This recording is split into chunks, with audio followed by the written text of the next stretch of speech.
Bonjour et bienvenue sur NBA Cards Design. On va commencer la chaîne sur un hors-série traitant de NBA et de design, mais pas de cartes, puisque je vais me pencher sur le design des Jersey City Edition 2021-2022. Tous les ans, de nombreux fans attendent l'annonce des Jersey City Edition, que ce soit les fans des équipes, notamment lorsque le design des jerseys habituels ne les emballe pas plus que ça, évidemment les collectionneurs, les fashion victimes qui veulent étendre leur garde-robe, et moi pour voir comment les créatifs réinventent l'identité des équipes ou intègrent le patrimoine ou un pan de l'histoire de la ville en les traduisant en design. Quelques-uns des nouveaux City Editions ont fuité il y a quelques mois, comme celui des Hawks et des Heat, et le mot d'ordre semblait être de revisiter le passé des franchises, ce qui fait sens dans le cadre du 75e anniversaire de la NBA. Et maintenant qu'on a les designs de toutes les équipes, cette tendance est très largement confirmée, à quelques exceptions près. Je préviens tout de suite, je risque d'être un petit peu approximatif sur les années, quand je ferai référence au maillot ou au logo passé. Pour plus d'infos dessus, je vous renvoie vers la vidéo de Basket Info qui fait le tour de la question, je mettrai le lien en description. Ça m'évitera de faire une vidéo trop longue. Dans le même esprit, je ne m'étendrai pas sur les shorts, mais je vous encourage à aller les voir cette année car ils regorgent de détails et d'easter eggs. Je vais donc les passer en revue avec mon œil de designer, puisque c'est le principe de la chaîne. Donc, dans une review design, il faut savoir qu'il y a plusieurs aspects. D'abord, il y a l'idée, ou le concept. Ici, c'est un peu le même pour tous les designs, et je l'ai déjà abordé, donc je ne m'attarderai pas plus dessus. Ensuite, il y a l'exécution. Soit comment est-ce qu'on met en œuvre une idée. On analysera les différents éléments graphiques et comment ils se marient ensemble, et la réussite globale du design qui est un facteur totalement subjectif. On n'oublie pas également que c'est des maillots de match et qu'il y a un minimum de contraintes qui y sont liées comme la lisibilité pour les arbitres. Bref, on n'est pas sur des customs qui font saigner les rétines comme on peut en croiser dans NBA 2K. A l'occasion, je donnerai des idées que j'aurais aimé voir exploitées pour un meilleur résultat. On n'oubliera pas non plus que ce sont des maillots de sport, de mode. Ce n'est donc pas que le plaisir des yeux, mais il faut aussi avoir envie de les porter. On commence donc avec les Pelicans qui ont une petite histoire, et ce maillot City Edition 2021-2022 est très proche de leur maillot blanc, et il n'y a pas grand chose à dire qui ne s'appliquerait pas à leur jersey ordinaire. On voit juste le NOLA qui remplace le New Orleans sur le torse avec une déformation sur le bas des lettres. Ce design n'a pas grand intérêt en dehors des easter eggs, on va donc en profiter pour souligner les logos des équipementiers façon diamant à l'occasion des 75 ans. On passe donc sur les Pacers. Là par contre, c'est autre chose. On a le Pacers avec le lettrage de la fin des années 80, début des années 90. On a un triangle jaune ici de suggérer avec le petit frère en blanc qui rappelle les années du prime de Reggie Miller, du début du prime même. On a quelque chose d'assez cohérent et on comprend tout de suite que le jersey porte l'héritage de la franchise. À la rigueur, il manque les stries et les filets verticaux qui sont apparus à la fin des années 90, mais avec la forme jaune et blanche en plein milieu, je suis pas sûr de ce que ça aurait donné, et c'est plutôt compréhensible qu'il se soit abstenu. Ensuite, on passe aux Hawks. C'est un des jerseys qui a fuité il y a quelques temps. On a le nom Atlanta sur le torse, qui est issu des années Pete Maravich. Je suis pas sûr que le contour rouge sur les lettres apporte une valeur ajoutée, une meilleure lisibilité. Je retrouve pour ma part avec plaisir l'aigle de la fin des années 1990, début 2000. Et on peut pas dire que les deux vont très bien ensemble. On a quelque chose de très marqué années 70 ici et quelque chose de beaucoup plus moderne là. Je regrette qu'il n'y ait pas d'éléments des années Wilkins avec le bandeau blanc sur le torse quand il jouait à l'extérieur.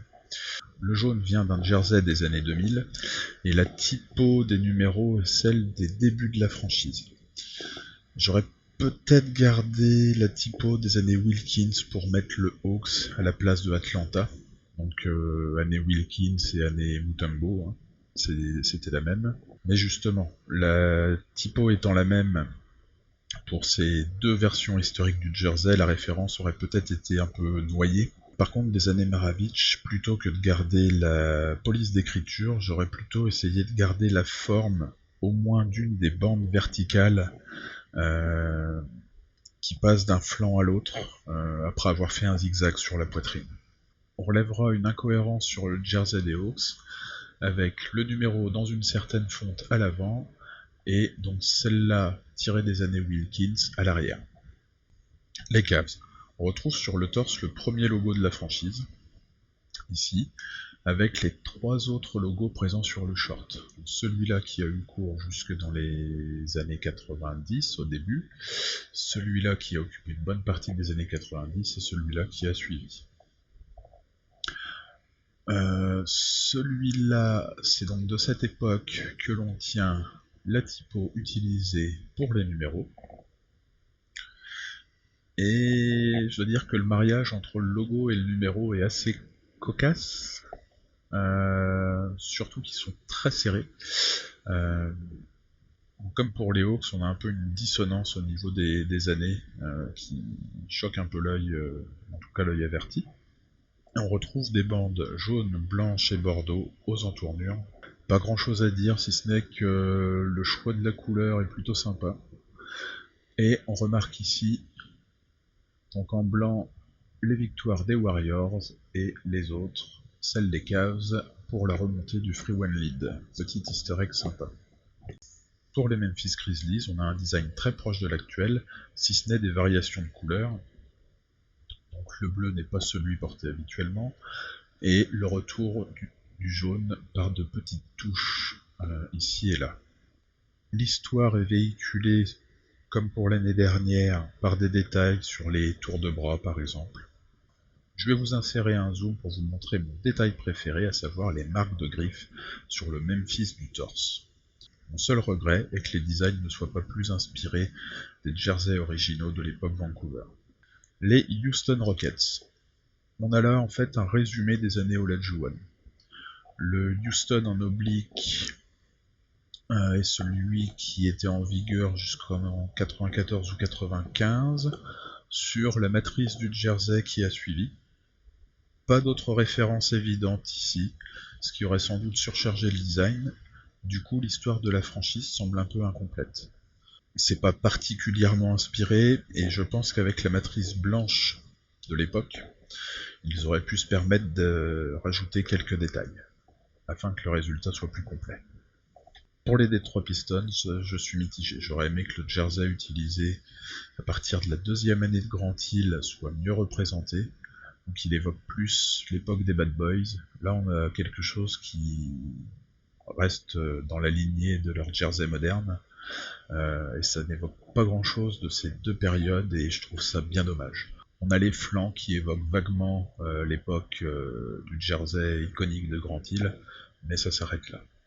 Petit détail qu'on va retrouver sur la plupart des jerseys des équipes titrées, près de l'étiquette, on retrouve donc les années où la franchise a gagné le championnat NBA.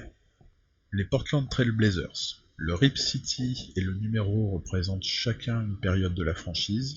La bande rouge sur le flanc droit n'est pas franchement du meilleur effet, mais c'est un hommage à un de leurs coachs historiques, Jack Ramsey. Classe pour un hommage, mais moi, ça ne me fait personnellement pas plus envie que ça. Les Chicago Bulls. Peut-être la franchise la plus stable graphiquement, la seule franchise à n'avoir jamais changé de logo. Il a peut-être été rafraîchi une fois ou deux, mais ça s'arrête là. Et on a eu très peu d'évolution ou de variantes dans les tenues. On a, comme pour la plupart des franchises titrées, donc les années des finales victorieuses près de l'étiquette. On retrouve le jersey historique que Jordan n'a que très peu connu, ce qui n'est pas mal, loin de là, sauf qu'ils ont inversé le blanc et le noir sur Chicago, et sur le numéro. Et le rendu, je trouve, est moins bien que l'original. Les contours, en fait, sont utiles et efficaces quand on se sert pour séparer deux couleurs aux teintes ou à la densité proche, avec une troisième qui est éloignée de ces deux couleurs. Là, en fait, l'ordre n'est pas respecté et je trouve que ça fonctionne moins bien. Je tâcherai de vous mettre une photo de l'original au montage pour que vous compariez par vous-même. Les Philadelphia 76ers. Le cas est très intéressant car le choix a été fait de redesigner à partir de rien plutôt que de composer avec des designs historiques. Le résultat ne m'enthousiasme pas plus que ça à titre personnel, en tout cas pour ce qui est de mes goûts, ce qui serait sans doute différent si j'avais été fan de la franchise, mais en tant que design c'est probablement un des plus réussis. On a quelque chose de cohérent et non un smoothie banane, côte de bœuf, vinaigrette. Le style très vintage véhicule très bien l'aspect historique, c'est quand même une des franchises les plus vieilles de la ligue, mais très peu le côté identitaire, qu'on retrouve plus dans les détails, comme le Brotherly Love près de l'étiquette, ou encore les 4 carrés de couleurs présents sur chaque flanc qui représentent la Spectrum Arena, leur salle historique. Pour les Milwaukee Bucks, l'histoire de la franchise passe surtout dans les couleurs utilisées sur les flancs, en gardant un look moderne et les couleurs actuelles sur le reste du jersey. Le message est assez subtil et le résultat assez anodin. Par contre le Bucks là date de plus loin, c'est pas vilain mais ça soulèvera pas les foules. Ensuite un gros morceau d'histoire avec les Boston Celtics. Alors c'est un des jerseys qui a le moins évolué, et vu l'histoire de la franchise c'est compréhensible, avec le poids des titres. La police utilisée pour le Celtics à l'avant est plutôt bien choisie et old school. C'est une de celles utilisées au début de la franchise qui a peut-être été légèrement modifiée. L'histoire de la franchise est fièrement affichée près de l'étiquette, avec les maillots retirés au-dessus et les titres dans des trèfles juste en dessous. Sobre et subtil, j'aime bien. Par contre, au dos, les noms des joueurs dans un rectangle blanc comme sur les vestes de survêt à l'époque de Larry Bird et sous le numéro, j'aime beaucoup moins. Sur les shorts, on revoit l'histoire du club avec des détails un petit peu plus significatifs, comme le logo historique et un bel hommage à Red Auerbach. Pour les Dallas Mavericks, par contre, rien ne va. Le style pré-cuban vert et bleu pourrait illustrer, ne serait-ce que ici, 2 ou 3 choses qu'il ne faut pas faire en termes de design. Et ce n'est pas en l'appliquant à la matrice moderne de l'équipe, comme avec les tours de bras, que ça résout le problème. Les Toronto Raptors, bien qu'ils aient une histoire assez courte, le résultat est assez sympa. On retrouve le design d'origine en noir et doré comme sur les City Edition de l'année dernière, il me semble. Le Raptor a juste changé de jersey pour mettre celui de l'année du titre avec les chevrons, et donc on voit le 19 sur le torse du Raptor. Simple, efficace, c'est propre. Les San Antonio Spurs. Alors je dis un grand oui au retour des couleurs Fiesta comme sur le City Edition remarqué de l'année dernière. On a la matrice habituelle des Spurs, et je suis surpris qu'ils aient pris la couleur la plus pâle, le vert turquoise pour le numéro. Et d'ailleurs, pour le faire ressortir, ils ont mis un contour rose autour du numéro. Je pense que ça aurait été un peu plus marquant en intervertissant les couleurs Fiesta. Mais pour moi, le principal de ce jersey, c'est qu'il est blanc. Les couleurs Fiesta, qui sont lumineuses, ressortent beaucoup moins bien sur le blanc que sur le noir, qui donnerait un bien meilleur contraste. Le Utah Jazz, pas grand chose à dire. C'est a priori le même modèle que l'année dernière parce que les fans ont adoré. Ils auraient pu attendre un peu pour leur proposer et cette année faire honneur aux origines de la franchise, mais malheureusement ce n'est pas le cas. Ensuite, le Orlando Magic. Comme l'année dernière, ils utilisent le orange pour évoquer la culture du fruit qui est prédominante en Floride. Sur un jersey noir, ça fonctionne beaucoup mieux que l'année dernière avec le jersey blanc. Les flancs sont assez sympas, avec un dégradé de orange. Et le choix du gris argenté comme couleur complémentaire est impeccable. On le retrouve sur les étoiles ici notamment. On a le plaisir de retrouver le tout premier logo de la franchise. Et détail sympa, les stries portent un petit message. Why not no, why not us? Les Phoenix Suns, même topo que pour le Jazz, Dommage qu'il ne se soit pas cassé un peu plus le cul pour fêter les 75 ans de la NBA. Les fameux Lakers. Comme pour les Celtics, le poids des titres n'a jamais trop encouragé les changements de design au fil des ans, et ça se sent un peu sur celui-ci. On a 2 étoiles autour du numéro, et une couleur de jersey qui renvoie aux Minneapolis Lakers. Il aura sans doute beaucoup de succès grâce à la grande fanbase du club et la différence très visible de couleurs par rapport à leur jersey ordinaire. Les Sacramento Kings. Alors je le trouve pas génial. On a un numéro très carré qui côtoie le sac-tone du torse qui fait 13 années 70, oui. C'est plus un grand écart qu'un mariage. J'aurais plutôt mis le nom de la team comme dans l'ère Weber-Divac pour éviter le cliché de la police années 70 que beaucoup auraient aussi pu choisir. Et on aurait eu un résultat qui transmette plus l'identité de la team plutôt que de donner l'âge de la franchise. Oklahoma City Thunder. Quand on n'a pas d'histoire, on rend une page blanche. On a un peu l'impression que c'est le message qui en ressort. Mais pour arrêter de troller, on va dire c'est une bonne application du minimalisme. Mais si la NBA n'était pas une ligue de stars, le contraste assez faible des numéros sur le fond poserait certainement problème aux arbitres. Les Los Angeles Clippers. Alors on a le logo Clippers du torse comme à la fin des années 80 jusqu'en 2015 je dirais, avec les couleurs du logo du club lorsqu'il s'appelait encore les Braves. C'est pas une masterclass, mais les couleurs ont au moins le mérite d'être à la fois vintage, d'apporter une certaine fraîcheur et d'être originales. On passe ensuite aux Wizards de Washington. On retrouve le design avec les bandes horizontales de l'époque Wes Unseld, avec la franchise sur le torse, dans le style de leur logo pré-Wizard. Si le design transpire l'époque Bullets, il n'y a évidemment aucune mention à l'ancien nom de la franchise. La seule référence sur le jersey au design de l'ère Jordan est le numéro des joueurs. J'aurais bien aimé les voir utiliser les couleurs de cette époque sur le pattern classique, mais ça aurait sans doute été un peu too much pour cette année particulière. Peut-être pour une prochaine fois, je l'espère en tout cas. Par contre, on va se réjouir qu'ils aient occulté de mettre des détails renvoyant à l'époque des jerseys pyjama. Pour Minnesota, on a un design très largement inspiré de la tenue en vigueur de 1996 à 2008, auquel ils ont appliqué la palette de couleurs de leur tout premier logo. Ils ont ajouté des stries obliques sur les flancs qui viennent d'un des premiers Jersey City Edition. Le Timberwolves est raccourci en Wolves comme sur les maillots depuis 2008. Le cahier des charges est rempli.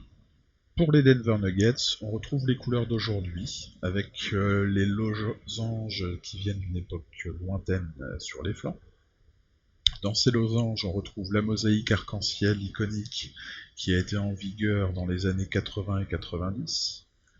On a le Denver avec le lettermark utilisé des années 70 au début des années 90. Et je trouve un petit peu dommage que la référence à l'identité du club de 1993 à 2009 soit si discrète. C'est la police utilisée pour les maillots des joueurs, et sur de nombreux chiffres, ça ne saute pas aux yeux. Mais en même temps, vu que déjà sur cette période, ils ont changé la police pour ces numéros, c'est compréhensible. C'est pas vilain, mais c'est pas non plus archi convaincant. Pour les Charlotte Hornets, je dois dire que je suis déçu. J'ai toujours adoré les couleurs des Hornets, mais le design me déçoit. Les éléments sont là, mais je trouve que ça ne colle pas. Surtout le mélange entre le jersey des premières années, donc avec les grandes barres verticales, et le motif nid d'abeille. J'aurais bien vu des alvéoles bien plus grosses, sur la totalité du jersey, mais avec des contours qui utilisent celles des bandes verticales qu'on retrouve là. On aurait eu un design plus uniforme et un rendu plus subtil. Les New Jersey Nets. Julius Erving, es-tu là? Il semblerait bien que oui. Au niveau du choix des couleurs et de la bande sur le flanc gauche, ça ne trompe pas. Le net sur le torse est celui de l'ère Petrovic. C'est propre et plutôt élégant malgré la combinaison de couleurs vue et revue. Par contre, je veux bien qu'on m'explique pourquoi le contour, double contour d'ailleurs, n'a pas la même épaisseur sur le Nets que sur le numéro. Je vois pas ce qui justifie cette différence. Surtout que, au dos, c'est le même pour le nom du joueur que pour le numéro. Pour les Golden State Warriors, moi quelque chose d'assez soft. On retrouve le noir des jerseys alternatifs de ces dernières années. Sur le côté, les éclairs de l'époque où le logo affichait un guerrier bleu en tenue de lycra. Oui, ne rêvez pas. Je ne le trouve pas vraiment inspiré, mais les détails sont assez sympas. On a un We Believe tout en bas à l'intérieur.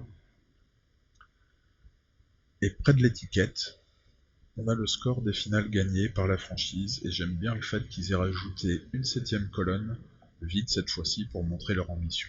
Le Miami Heat. Alors quand le design avait fuité, j'étais un peu sceptique, mais je dois avouer que, avec le recul, le design me semble beaucoup plus convaincant. Parce que quitte à faire un design patchwork, autant l'assumer comme eux, avec les différentes typos et différentes couleurs utilisées au fil des années par la franchise. C'est un peu déroutant au premier coup d'œil, mais on s'y fait vite. Ça fonctionne sûrement grâce au fait qu'ils ont laissé les lettres et les numéros à leur emplacement habituel. Le fait que Miami ne comporte que 5 lettres, ça aide aussi, parce qu'avec plus de lettres, les caractères auraient été plus petits et ça serait moins bien passé. Et le détail qui tue, enfin qui me tue en tant que fan des Spurs, c'est le liseré jaune qui représente le cordon de sécurité qui était déployé lorsque Ray Allen a rentré le tir qui a traumatisé toute la Spurs Nation, qu'on retrouve également sur le short. Et ici, fait intéressant, les années où ils ont remporté le titre sont présents sur la ceinture. Avec le recul, je trouve le design vraiment convaincant. Ce qui n'est pas le cas pour les New York Knicks. C'est nettement moins réussi. L'identité des Knicks sans le bleu qui a toujours été leur couleur dominante ne se ressent pas. Pourtant, le cahier des charges est rempli grâce aux bandes sur les flancs qui rappellent la fin des années 90 et le motif en damier rectangulaire. En conclusion, l'idée de revisiter l'histoire des franchises NBA était très bonne et logique pour les 75 ans de la Ligue, mais très difficile à mettre en œuvre. L'exécution globalement est correcte, mais les résultats sont assez souvent bancals ou incohérents, plus que fabuleux. Et quelque part, c'est normal. C'est très difficile d'assembler de manière harmonieuse des éléments de design qui n'ont rien à voir entre eux. Et ce, même pour les designers de chez Nike. On a donc là des produits qui s'adressent plus aux fans, qui ont suivi une des franchises à travers les époques, plutôt qu'aux purs esthètes et aux fashion victimes. Cependant, si aucun ne me donne vraiment envie de sortir la carte bleue, la plupart sont tout à fait portables. Attention, si vous comptez en acheter un, sachez que les authentiques qui sont à 200 ou 250 € devraient être strictement les mêmes. Par contre, les Swingman sont généralement simplifiés, donc au lieu d'avoir des coutures, ça va être un flocage classique ou des choses comme ça. Et on n'est pas à l'abri que des détails passent à la trappe, comme les numéros retirés chez les Celtics par exemple, ou le We Believe sur le maillot des Warriors. Donc vérifiez bien avant d'acheter. Ceux qui à mon sens sont les plus réussis en termes d'exécution, ce qui ne veut pas dire que ce sont mes préférés pour autant, sont ceux des Pacers qui restent archi cohérents tout en piochant dans presque toutes les époques. Celui des Hawks, grâce au logo des années 90, celui du Heat, qui a un ordre suggéré malgré le côté chaotique, et les Raptors. Le noir et doré, c'est toujours classe. Après, il y a aussi celui des Sixers, qui lui est juste rétro, et gagne donc beaucoup plus en cohérence, mais au détriment de l'identité du club, notamment les années Iverson qui passent à la trappe. Et au-dessus de cela, celui qui est sans doute mon préféré est celui du Magic. Après, je conviens que l'usage du orange ne plaira pas à tout le monde, mais en termes de design, ça me semble être le plus réussi. Pour moi, ceux qui sont passés à peu de choses près d'un super résultat sont les Bulls, les Celtics et les Spurs. Et enfin, au rayon des déceptions, je mettrai les Mavericks, qui n'ont pas pu surmonter le handicap de leur ancien logo, les Hornets, malgré leur superbe couleur, pour leur design trop compliqué et foutraque, et carton rouge aux Jazz et aux Suns qui ont rendu la même copie de l'année dernière alors qu'ils avaient des jerseys historiques de toute beauté, que je vous mets à l'écran. J'espère que cette review vous aura plu et ou appris des choses. N'hésitez pas à me dire si vous voulez que je développe, que j'explique certains points précis que j'aborde, et tout commentaire constructif est le bienvenu. Je vous dis bonne journée et à bientôt.